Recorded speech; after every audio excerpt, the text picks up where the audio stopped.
अस्सलाम वालेकुम। वालेकुम सलाम। उस तरह खुश है ॾाढा वाह आइटम तैयार कयो वॾी खुशबू पियो अचनि। वाह वाह वाह वाह लगी पई। इहो मोहम्मद जुमन मातली वारो कारीगर तूं ही? जी जी जी। उस वॾो तुंहिंजो नालो ॿुधायो अला वॾी हयाती जी ॻोल्हींदो पूरो हफ़्तो थियो अॼु ख़बर पई त रिंदनि जे भत जी आई मुंहिंजो यार असांजो आहे हिकिड़ो प्रोग्राम नंढड़ो असांजो पोड़ो आहे असांजो परणायूंसि था। छा साईं? पोड़ो आहे असांजो।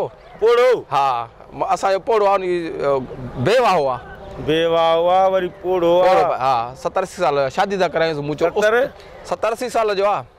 अञा जीअरो आहे? अञा जहिड़ो अला वॾी है त असांजो पोड़ो आहे चरिया अॻे में 3 मायूं मारियूं अथसि हाणे शादी जो शौक़ु थियो अथसि सो मूंखे चयो त कारीगर असांजो भत था कयूं सिकी पई नी अहिड़ो कारीगर हुजे पोइ तुंहिंजो ॾसु जो जुमन मातली वारो आहे न इन खां ॻोल्हे अॼु तो हथु कयो अथमि हाणे कुझु असांखे थोरो सम्झा आइटम कुझु तयारु करणु हाणे वेहूं भला किथे। हा असां वेहूं त वेह तव्हां वेहो परे खां आहियूं इलाही जेको तुंहिंजो नालो ॿुधो अथमि ॾाढो ॿियो ख़ैरु ख़ुशि तयारु तबियत सही आहे अलहमदिल्ला।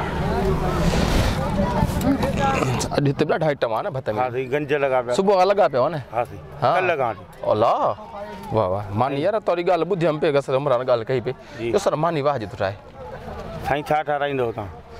असां घुरा न पेन पन्नू घुरा थो आइटम लिखणा आहे न भाउ साईं ॿुधायो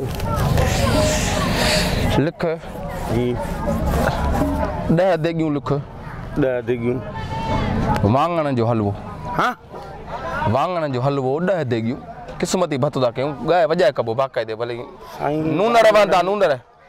वाङणनि जो हलवो आहे कॾहिं ठाहियो कोन अथऊं पर कोशिशि कंदासीं। ई न कर हाणे असांजी दिलि त न भञोसि हेॾो नालो ॿुधी आहियूं। इंशाल्लाह कोशिशि कंदासीं। ठीकु आहे 3 मण लिख मच्छीअ जा पावा। हा साईं 3 मण मच्छीअ जा पावा। मच्छीअ जा पावा 3 मण मच्छीअ खे पेर पाइनि जा साईं।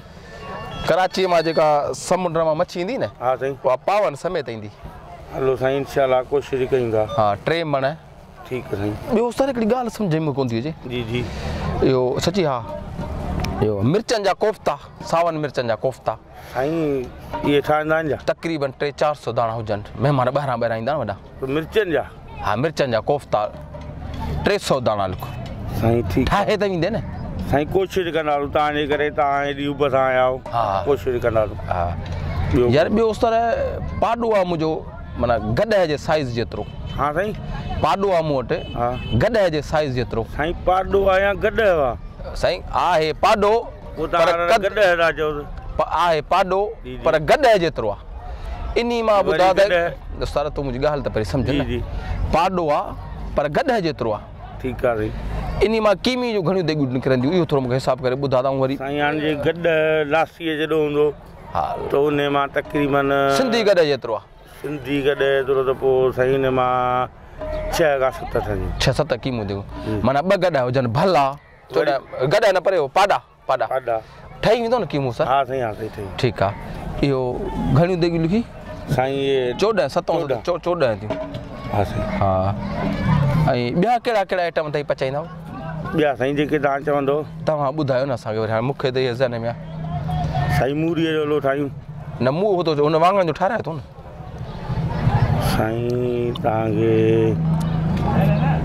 सिंगापुरी चांवर?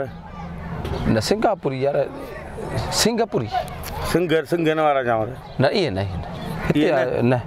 ऐं ॿियो यार 2 टे आइटम यार ॿिया पोइ हुआ मूंखे इहो विसरी विया हिन जा कहिड़ा तूं ॿुधा न ही कहिड़ा तयारु कयो? उठया गोॾा। हा उठया गोॾा इहो सऊदी अरब मां अरब ईंदा न उनखे खाराईंदासीं। ठीकु आहे उठया गोॾे जूं घणियूं देगियूं 2 देगियूं हुजनि बसि 2 खोड़नि साईं। हा उठया गोॾा मिलंदा किथां? इहे साईं मुंहिंजो उठ वठंदासीं हिकिड़ो या कराचीअ मां वड़े सर ईअं न कर उठ मिली वेंदो न जहिड़ो वठूं न। हलो ठीकु आहे हाणे इहे त थी विया माना हाणे रहे वारी भाॼी जेका हुजे माण्हू खाइनि। जी जी 5 किलो मुर्गीअ मां घणियूं देगियूं ठहंदियूं रहे वारियूं? साईं 5 किलो मां तक़रीबन 7 खनि ठही वेंदियूं रहे वारियूं माना जाम माना हिकिड़ी बूटी हुजे ॿियो रुगो रहो हुजे रुगो रस हुजे 7 खनि ठही वेंदियूं 7 ठही वेंदियूं लिखो इहो भतो सां वॾो ॻाए वॼाए था कयूं पर साईं ॿुधायो आख़िर कयो कॾहिं था भत हाणे देरि न आहे वरी बि ॿुधायो साईं बस तूं मूंखे इहो ॿुधाए आइटम तयारु करे ईंदे? हा साईं सभु कुझु तयारु करे वेंदासीं मथां हिन में का कसर बसर त कोन छॾींदे न का सम्झ में अची थो सभु कॾहिं ठाहिया अथई? बसि ठाहिया कोन पर तव्हांजे हेॾी उब सां आया कोशिशि कंदासीं। हाणे इज़त रखिजां। हा इहो उस्ताद जी जी 5 देगियूं जी बसरनि जी कढ़ी यार विसरी असां वॾा वॾे शौक़ सां खाईंदा साईं ठहंदी आहे कॾहिं तो कॾहिं कोन ठाही आहे न साईं ठाही कान्हे कोशिशि कजां असां वॾा वॾे शौक़ सां खाईंदा बसरनि जी कढ़ी ठीकु आहे साईं ॾिसूं था हाणे कोशिशि कयूं था हा ऐं इन में आचार घणो पवंदो साईं इन में 5 देगिन में 10 किलो आचार पवंदो लिखंदो ओ सर पोइ उहा कॾहिं भत थींदो भत में उसा देर न आहे बसि रुगो दुआ करे असां वारे कुराड़े खे कुराड़ी मिले ॿिए ॾींहुं तो वटि इहे सभु आइटम तयारु करे कराईंदासीं तो खाई कराईंदासीं ॿियो क्या कराईंदासीं अरे मोरवा उथी असांजो जेके क़ीमती वक़्तु तारा माण्हू तुंहिंजो नालो ॿुधी आहे तुंहिंजो नालो ॿुधी आहे उस्ताद नालो ॿुधी आहे उस्ताद तुंहिंजो नालो ॿुधी आहे दुआ कर असांजो पोड़ो पढ़ण जे बड़ा अञा ॿिया आइटम बि ठाराईंदासीं हाणे ये करे किरायो ॾे भला ॻोठ वञा किरायो ॾे 100 खन ॻोठ वञा जैसे कुराड़े खे असां वक़्तु विञाए थी मूंखे पैसा केरु ॾींदो 100 खन ॾे ग़रीब आहे न बाबा दाउ थी भला मानी घर मानीअ खारा बाबा दाउ थी बेली पट को तो लाई असांजे कुराड़े जी शादी थींदी मुफ्त में खाइजा ॿुध बाबा उथी ॿुध 2 टे घर मानीअ तॾहिं ॿ टे घर मानीअ बाबा दाउ थी उथी अरे असांजे कुराड़े जी शादी थींदी न असांजे कुराड़े मानी त खारायो 2 टे घर